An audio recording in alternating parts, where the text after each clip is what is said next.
Hello, my name is Arnav Vasudev and I am 15 years old. I am currently studying at Dhirubhai Ambani International School and some of my passions are robotics and programming.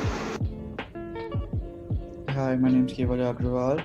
I'm currently in the 11th grade and I'm 17 years old studying in B.D. Samani International School in the city of Mumbai, India.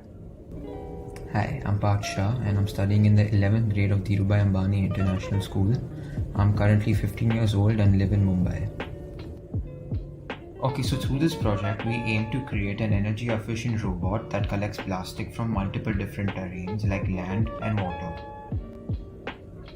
But you may wonder, why are we using a robot?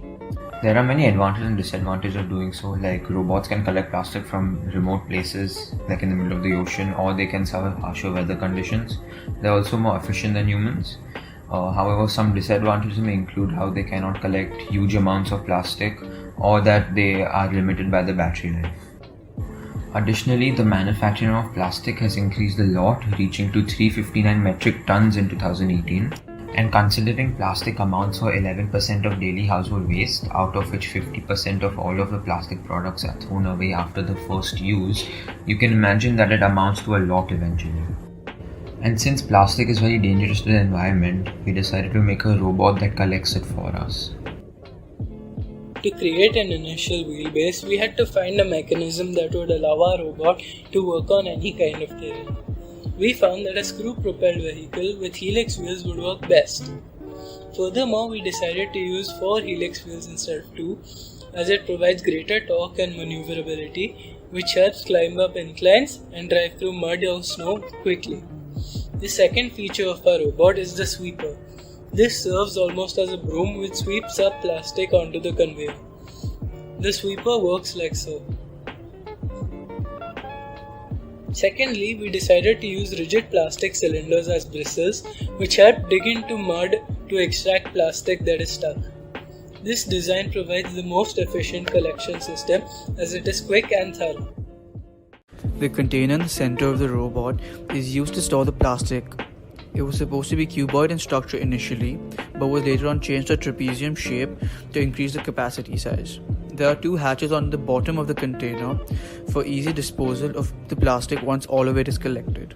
On the top of the robot, there are 4 headlights and 2 cameras for easy navigation that can also navigate through dark places.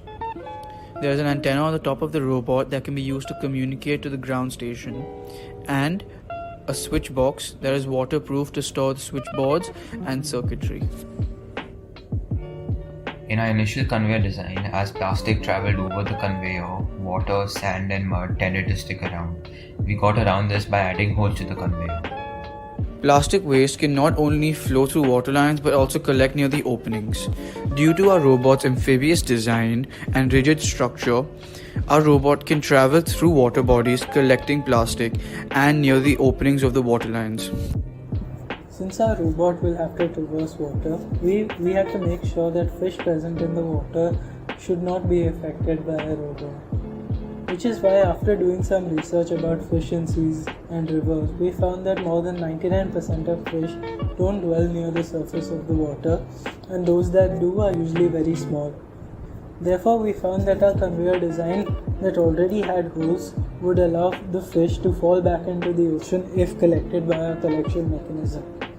Secondly, we kept all our electronics in a box out of contact from water, hence preventing any fish next to the surface from getting electrocuted if the water was to touch the electronics. I learned how to create a design from scratch on Fusion 360, and I also learned how to apply previous designs of different robots to solve the problem at hand. Through the process, I developed critical thinking skills by trying to critique our original designs to find a much more efficient solution. Hi, I'm Kevalya, and some of the positive things I learned during the competition would be realistic problem solving, like taking a real life problem and finding a real and viable solution to it, and also learning about amphibious vehicles. A negative would be I wish we had more time to experiment with our current design, but I was happy as it turned out.